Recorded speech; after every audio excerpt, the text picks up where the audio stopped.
sean bienvenidas, bienvenidos y bienvenides una vez más a este canal. Para los que no me conocen, yo soy Ale y el día de hoy vamos a hablar sobre las crónicas de Fenrir, lo que me gustó y lo que no del Príncipe del Sol, la Ladrona de la Luna y la Corte del Eclipse de Claudia Ramírez Lomelí. Una de las metas que me propuse cumplir en el 2022 fue leer más libros de fantasía originalmente escritos en español.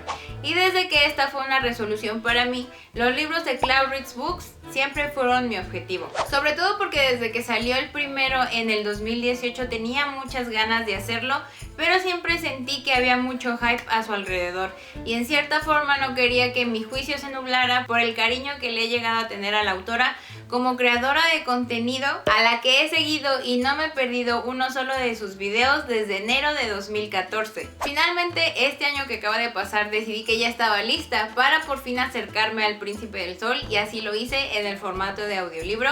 Además, iba a aprovechar que a finales de ese año se iba a publicar el tercer y último libro de la trilogía, todo esto con el fin de poder maratonearla. Así lo hice y desgraciadamente esta trilogía no me gustó.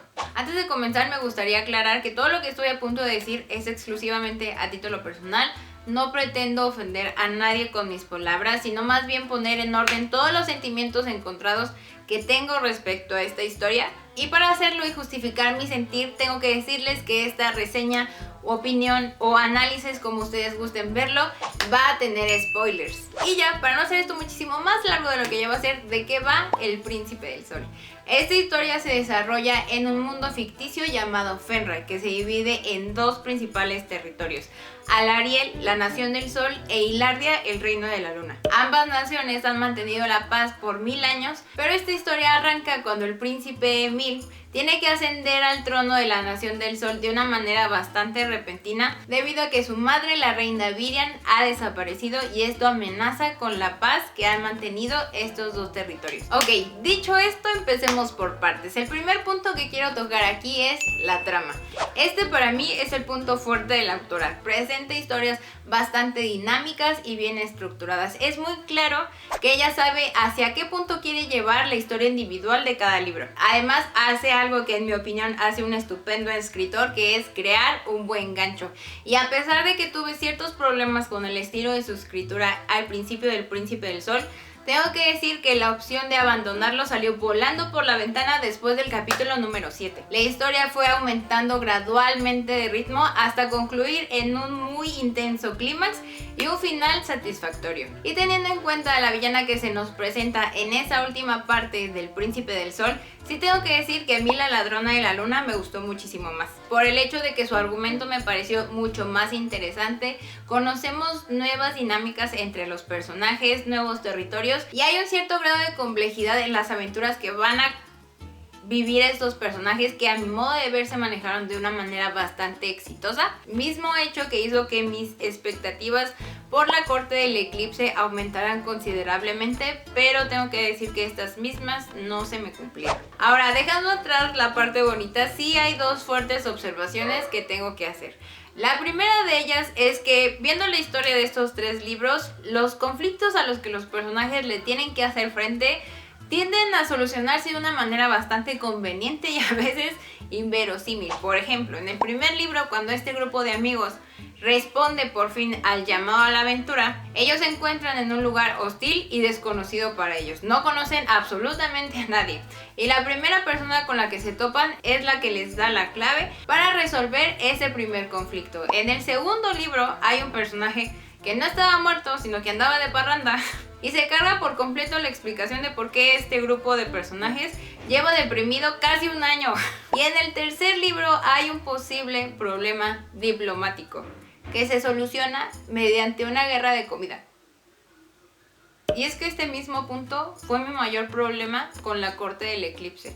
Su principal conflicto parece salido de la nada y sinceramente no tiene mucha relevancia en los otros dos libros anteriores y su villano es completamente desperdiciado.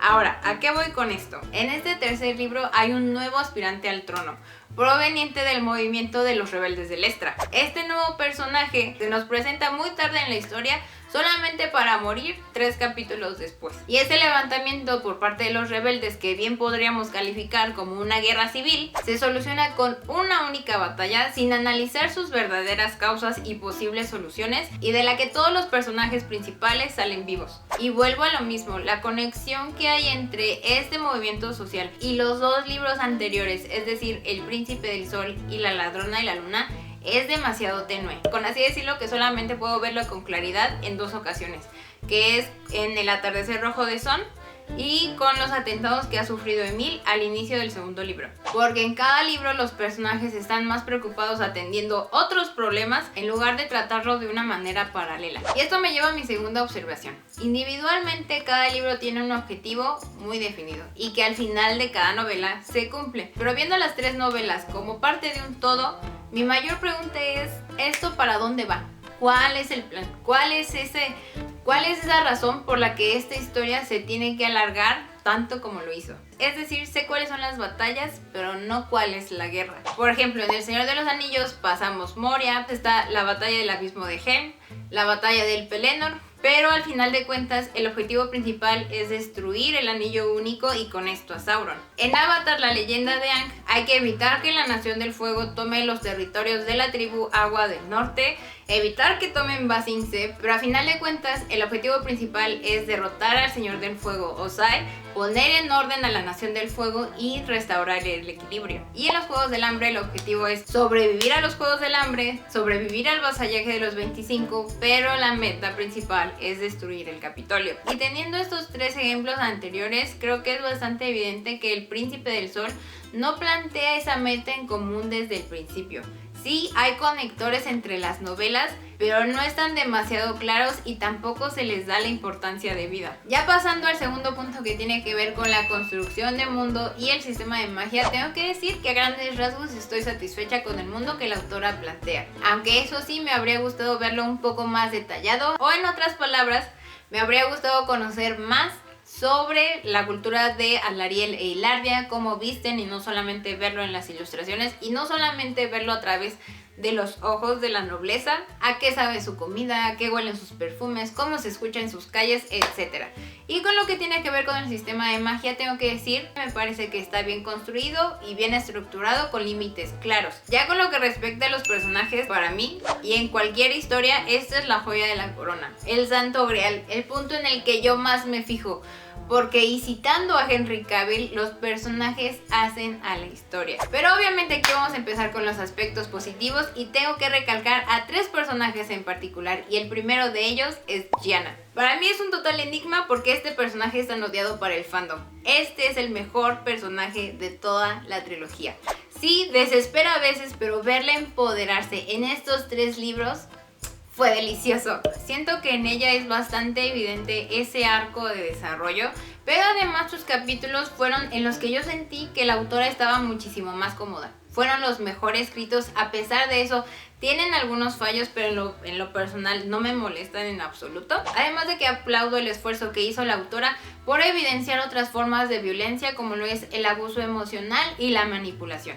Y teniendo esto en cuenta, tengo que decirles que todas las actitudes que tiene Gianna en esos 3 libros son bastante congruentes con el de cualquier víctima de violencia por parte de una figura de autoridad. Y con lo que respecta a este personaje, tengo que decir que hay 2 puntos que no me convencieron del todo.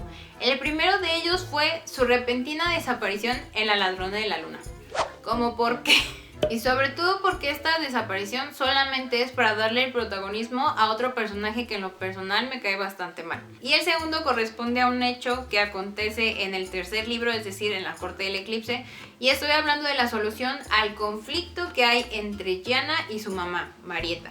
Me pareció bastante repentina y que en realidad no ahonda en las secuelas, como que solamente pasó y ya, no hay más. Y los otros 2 personajes de los que les voy a hablar en los aspectos positivos, creo que son los más adorados del fandom, y estoy hablando de Ezra y Bastian. Y los voy a poner en su conjunto porque para mí es completamente imposible separar al uno del otro. En verdad disfruté muchísimo leer sus capítulos y la construcción de su romance. En lo personal considero que Ezra habría sido un estupendo protagonista porque está lejos de ser perfecto y la narración no se estanca demasiado en mencionarnos sus defectos para después decirnos lo mucho que ha cambiado. Sin embargo, aquí con Ezra sí tengo una observación que hacer y es con la búsqueda que este personaje tiene que emprender en el tercer libro acerca de su pasado. Considero que era una subtrama con mucho potencial y que en verdad me habría gustado verla desarrollarse a su propio ritmo. Ya con lo que corresponde a Bastian, tengo que decir que personajes como él no suelen agradarme demasiado porque los siento demasiado pretenciosos. Sin embargo, no me sentí así esta vez.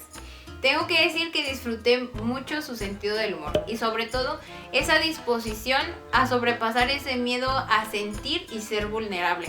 Que seamos bastante honestos, con el historial que este personaje tiene con su familia es bastante entendible. Es más, el único punto que no terminó de convencerme fue la escena de solo hay una cama. Y esto porque la sentí muy precipitada, porque acontece muy al inicio de La Ladrona de la Luna. Y me habría gustado ver más cómo se fue desarrollando su relación en ese año que hay entre El Príncipe del Sol y La Ladrona de la Luna, en lugar de que nos aventaran de lleno a esa escena. Pero en realidad la escena a mí sí me gustó mucho, pero solo no me terminó de convencer el tiempo en el que la pusieron. En este mismo apartado de personajes tengo que hacer uno especial para aquellos que considero se desaprovecharon. Y aquí voy a hablar de 6 en concreto, que son Mila, Rhea, Gabriel, Lyra, Marietta y Bria. Ahora, mi principal problema con la primera mitad de estos personajes, es decir, Mila, Rhea y Gabriel, es que no los conozco. Pasaron 3 libros y a ciencia cierta no sé quiénes son.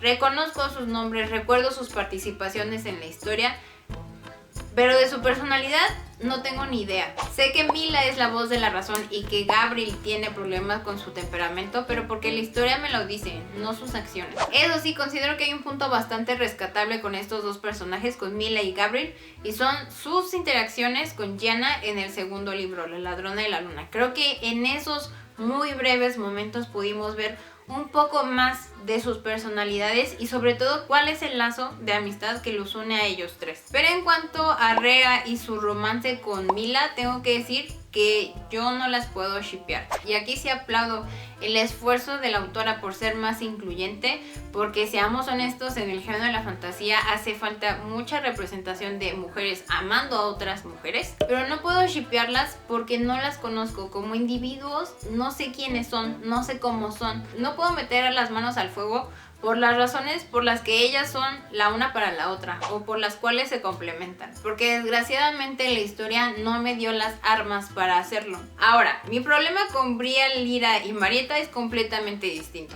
Sé quiénes son, sé cuáles son sus motivaciones, pero es que ellas daban para más. Pero vamos por partes y vamos a empezar con Lyra. En lo personal, ella me pareció una villana completamente memorable en La Ladrona de la Luna.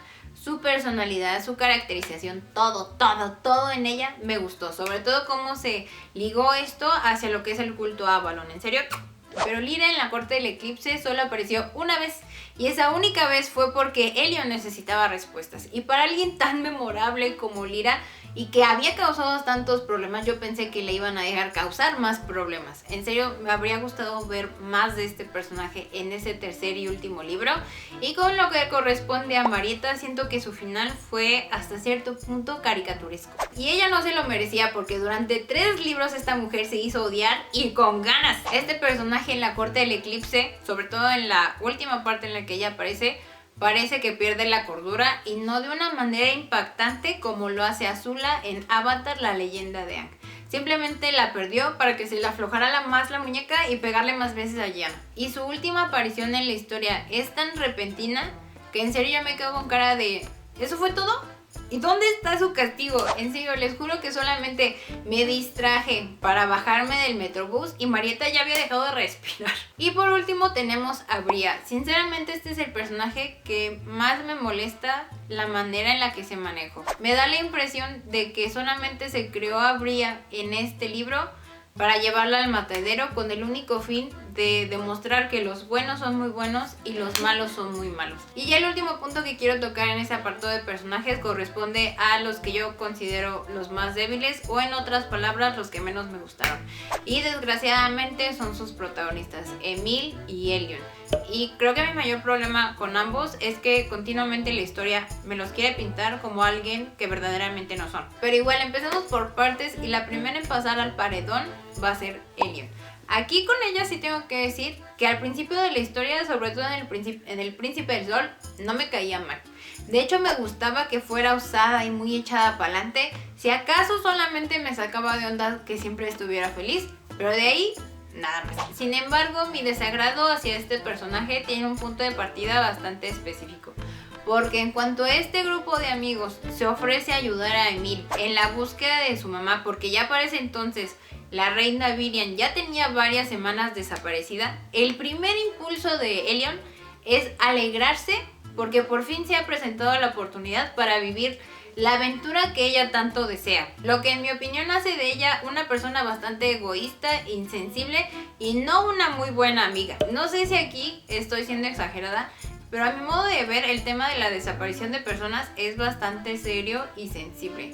Entonces creo que se debió de haber abordado de una manera diferente, porque sí es muy molesto escuchar a Elion alegrarse por esta oportunidad, cuando a la persona que van a ir a buscar, ella no sabe si está viva, si está enferma, si está herida, si está deshidratada, desnutrida, torturada, etc. Pero aquí sí tengo que ser muy honesta. Al principio de la Corte del Eclipse estuve dispuesta a superar estas desavenencias que tenía con este personaje, porque sí llegué a ver ciertos cambios en su personalidad.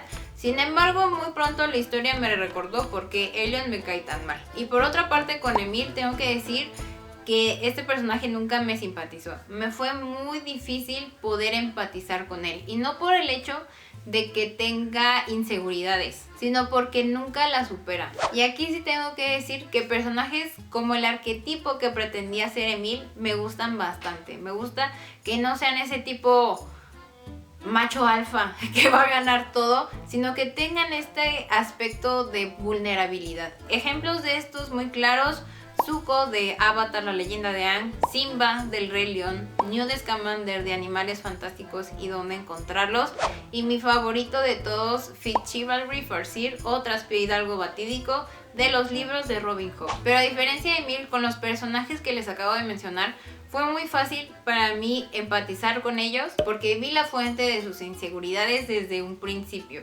Sin embargo, con Emil sucede algo completamente distinto, porque en Emil la raíz de esta forma de ser se nos explica ya en la segunda mitad del Príncipe del Sol, y sinceramente para mí, ya en ese punto, para mí era casi irreversible poder empatizar con él. Y es que en los 3 libros lo escucho decir que tiene miedo, que quería hacer algo pero que no podía y que estaba harto, pero nunca hace algo para poder cambiarlo. Y a pesar de esto, la narración constantemente no hace más que decirme lo mucho que ha cambiado, lo valiente que es Emil y su corazón de fuego, cuando yo en los hechos estoy viendo otra cosa. Y considero que esta actitud de Emil es bastante entendible, sobre todo en el punto en el que parte la historia en El Príncipe del Sol. Él en ese entonces tiene 17 años y admitámoslo, a los 17 años todavía somos bebés en esta vida. Sin embargo, ya con lo que pasa en La Ladrona de la Luna y con lo que pasa en la Corte del Eclipse, para ese entonces Emil ya tiene casi 20 años.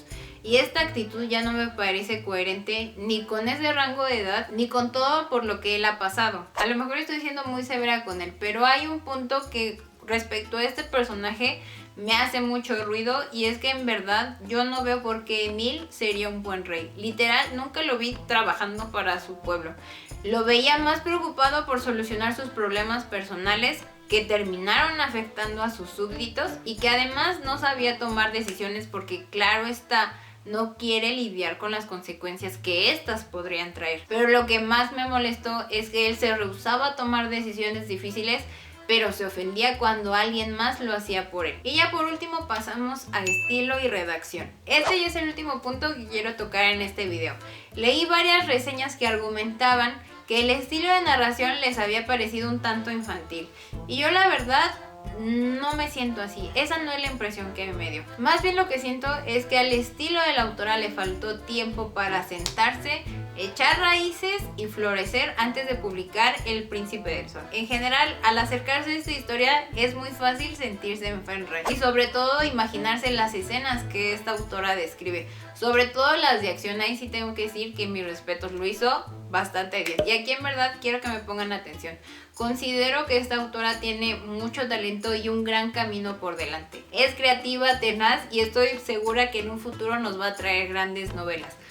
Pero hasta ahorita siento que el acompañamiento editorial que ha tenido no se ha sabido poner a la par que ella. Y en serio, Editorial Planeta se debería de estar poniendo las pilas porque tiene entre sus manos una oportunidad de oro. Tiene una autora con talento y con un alto índice de ventas. En serio, ¿qué más quieren? Y en esto solamente incluyo a editores y correctores de estilo, porque me queda claro que maquetación, diseño e ilustración, ahí sí hicieron muy bien su trabajo y la verdad, mis respetos.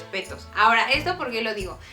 En su primer novela, El Príncipe del Sol, hay una gran tendencia a decir y no mostrar. Y al menos en mi opinión, eso fue lo que me impidió conectarme emocionalmente con la historia y con una buena parte de sus personajes. En un momento se nos menciona que la reina Virian es justa porque siempre escucha las dos partes, pero en la práctica nunca se nos muestra. Y situaciones como esta hay muchas durante ese libro. Si bien es cierto que en La Ladrona de la Luna y en La Corte del Eclipse esta tendencia disminuye, sí debió de haberse señalado y corregirse desde el principio. Otro punto es que se incluyen frases coloquiales y un tanto modernas para un mundo de fantasía épica, cosa que en realidad no siento que tenga tanta coherencia. También considero que la narración tiene una predisposición a ser sobreexplicativa, y esto voy de que en un solo párrafo se le pueden dar mil y un vueltas a una idea que desde el principio había quedado bastante clara. Entonces creo que ahí con una buena edición eso se debió de haber cortado y mejorado. También considero que hay un uso excesivo de adverbios,